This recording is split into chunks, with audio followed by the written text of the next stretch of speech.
ప్రజాపాలన ప్రగతి ప్రణాళిక కార్యక్రమంలో భాగంగా మెదక్ పట్టణంలోని 6, 7, 8 వార్డులలో మున్సిపల్ చైర్పర్సన్ శ్రీమతి కానుగు రాధిక, వైస్ చైర్పర్సన్ దొంతి నరేష్ గౌడ్, మున్సిపల్ కమిషనర్ మరియు మున్సిపల్ సిబ్బందితో కలిసి పర్యటించారు. ఈ సందర్భంగా వార్డులలో పరిశుభ్రత, తాగునీటి సరఫరా, రహదారుల పరిస్థితి, డ్రైనేజీ సమస్యల వంటి అంశాలను పరిశీలించారు. స్థానిక ప్రజలతో మాట్లాడి వారి సమస్యలను అడిగి తెలుసుకొని వెంటనే పరిష్కరించేలా చర్యలు తీసుకోవాలని అధికారులకు సూచించారు.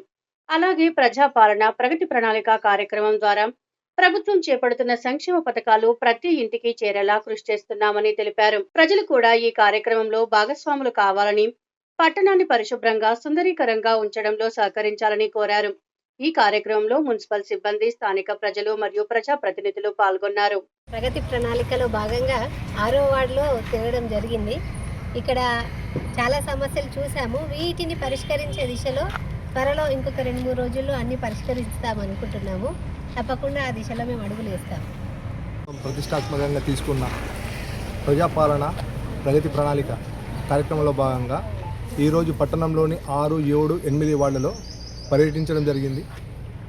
గౌరవ చైర్పర్సన్ గారు, కమిషనర్ గారు, వార్డు కౌన్సిలర్తో పాటు మున్సిపల్ సిబ్బంది కూడా వార్డులో ఉన్నటువంటి సమస్యలను చూసి ఆ సమస్యలను వెంటనే పరిష్కారం దిశగా ఈరోజు గ్యాంగ్ వార్ ప్రోగ్రాం కూడా పెట్టినాం.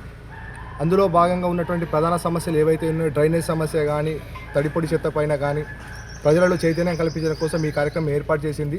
ప్రజలందరూ కూడా ఈ కార్యక్రమంలో భాగస్వాములై పట్టణంను పరిశుభ్రంగా ఉంచుకునేందుకు తమ వంతు కూడా ఎల్లప్పుడూ ఈ కార్యక్రమంలో భాగస్వాములై పనిచేస్తే పట్టణం సుందరీకరణంగా ఉంటుందని చెప్పేసి తెలియజేస్తున్నాం.